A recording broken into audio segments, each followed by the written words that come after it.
Hey, welcome guys. So today we're going to do a quick unboxing slash review of Tamiya's Mitsubishi A6M5 5A0 fighter, aka the Zeke. Uh, that's the only time we'll pronounce the full name of the kit. We will now just refer to it as the Zero. This will actually be my very first Japanese aircraft that I've ever done. I've bought, I guess this was the third kit that I've bought. The other two, well, they got built by my wife, and I never had the chance to do them, so I'm really excited to dive in and get started on this. This is definitely one of the most obviously well-known aircraft of World War II. Uh, at one point, it was the most dominant, right? It was even more maneuverable than the Spitfire.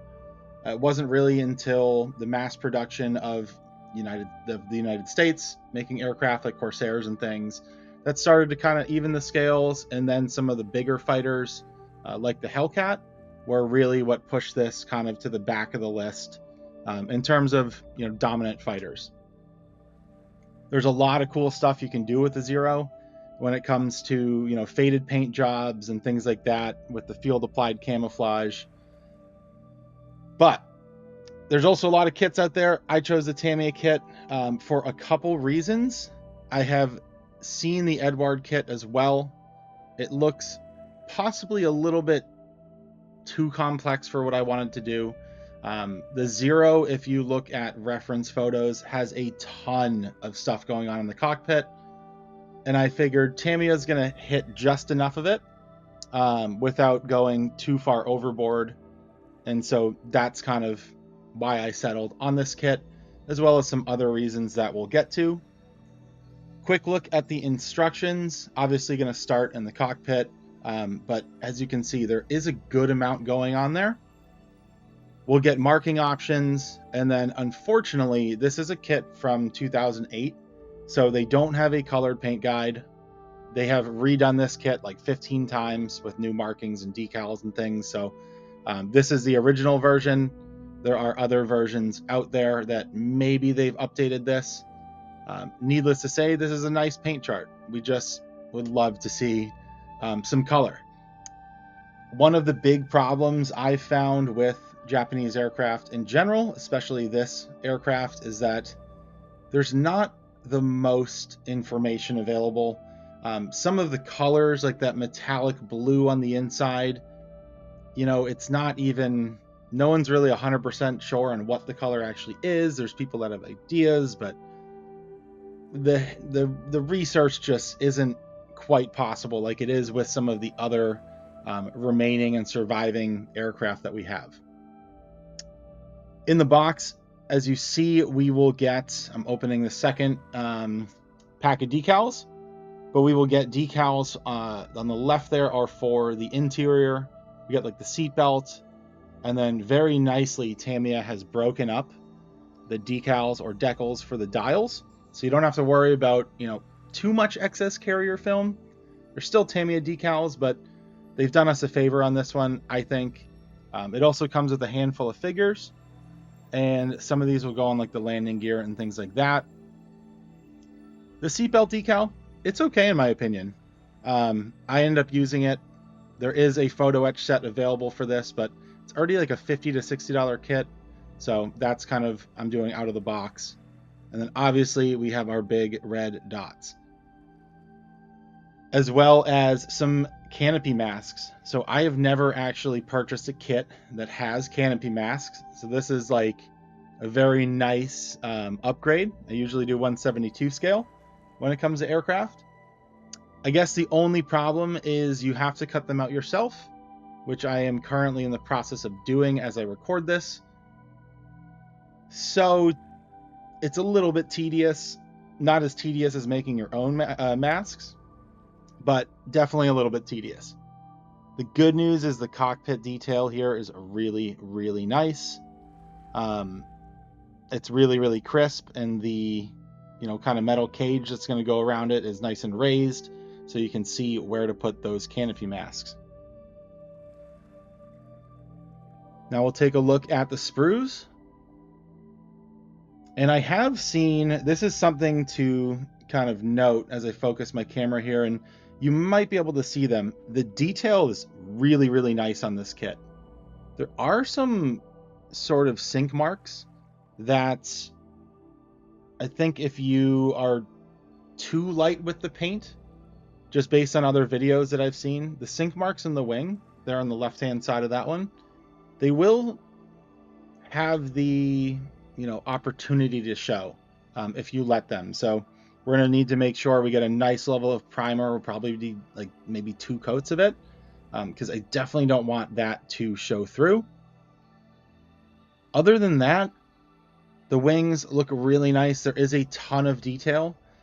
It is maybe shallower than I thought it might be.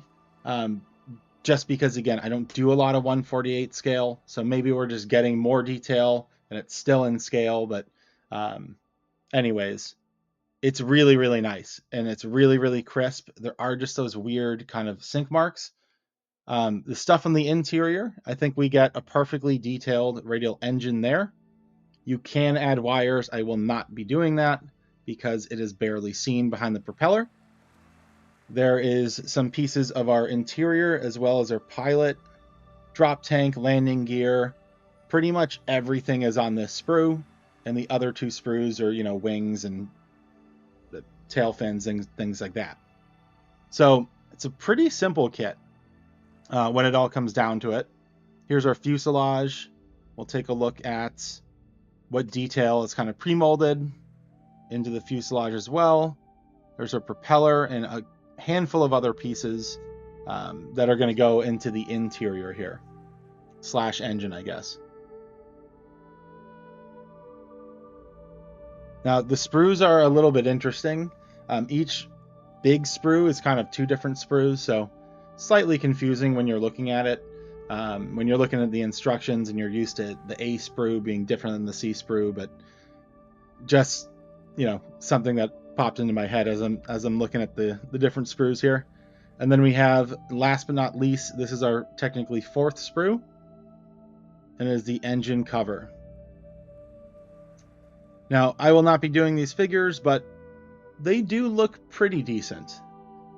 You can definitely tell the difference between figures that have been made really in the past 3 years from Tamiya versus figures that are even 7 years old. It is a wild difference in my opinion, and they have gotten obviously remarkably better. And then there were 2 poly caps, as you can see there. So overall, first impression of the kit, it's not overly complex. I did buy another Japanese aircraft that is 1/48 scale. That is definitely more complex than this. I wanted to use a Zero to kind of, segue into that, if you will. The other aircraft is much bigger, and so we'll kind of struggle to fit it into our frame, but this one will definitely be a lot better. This will be, again, it's not my first 48 scale. I've done a P-51, I've done a C-47, and a de Havilland before. So I guess technically my 4th here, but I don't usually get the opportunity to go super detailed in the cockpit, so that will be a really nice venture for me, and I'm really excited about that. I think the kit, and I've built it, so I do already have an opinion. The kit builds beautifully. My first impression of the kit was not as good as now that I've built it. The kit builds absolutely flawlessly. Kind of spoiler alert for the build, but anyways, you're here for the review. So my plans for this aircraft, I do want to do what the box art shows, which is the, field applied camouflage, which is the kind of Mitsubishi green. I don't know how well my airbrush is going to cooperate. I've seen some really, really cool stuff out there with people, kind of doing the faded paint colors. These were applied, again, in the field with kind of airbrush, spray cans, and famously got really, really chipped up and really banged up. So there's a lot of amazing looking Zeros out there that are very, banged up and shredded and things. So I'm not going to try to do that. Personally, I'm going to try to make it look maybe a little bit cleaner, but with some chips. I don't want it to blend in with obviously all of the other ones out there. I obviously don't want it to get away from me, which can happen very easily when it comes to weathering. So let me know if you've made it this far. Obviously, I appreciate you guys watching. If you haven't already, please like and subscribe to the channel. Obviously, coming up next will be the build for this. We'll separate it into a kind of part 1 and a part 2. Part 1 focusing on the interior and we'll call it the gluing of the plastic. Part 2 focusing on, definitely breaking it apart to paint, breaking it into different pieces, sub-assemblies, things like that. Applying primer, paint, camouflage, decals, and then we will do some light weathering and chipping. So that'll be part 2. Let me know in the comments what your opinions are, if you've built this kit, if you've built Japanese aircraft in general. I would love to kind of hear, maybe if someone has some reference material they use, anything like that will definitely be helpful when it comes to, weathering and camouflage and things like that. But again, I appreciate you guys watching, and we'll see you on the build video.